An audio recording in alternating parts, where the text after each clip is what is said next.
Establishment مذاکرات خود نہیں کرنا چاہتی کیونکہ وہ بار بار اس بات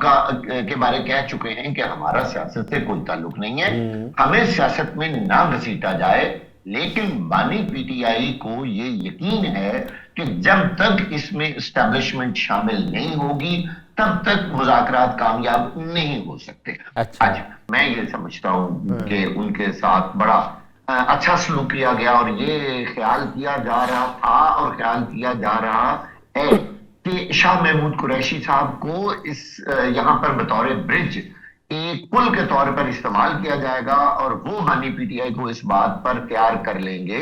کہ آپ جناب اسٹیبلشمنٹ والی جو بات ہے اس کو چھوڑے۔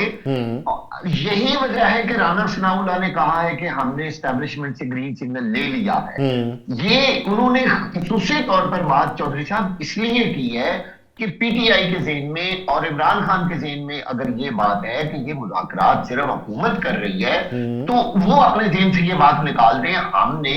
ان کو بھی لوپ میں لیا ہوا ہے، اسٹیبلشمنٹ کو بھی۔ لیکن آپ دیکھیں اسٹیبلشمنٹ کی طرف سے کوئی بیان نہیں آیا، آپ اس چیز پہ غور کریں۔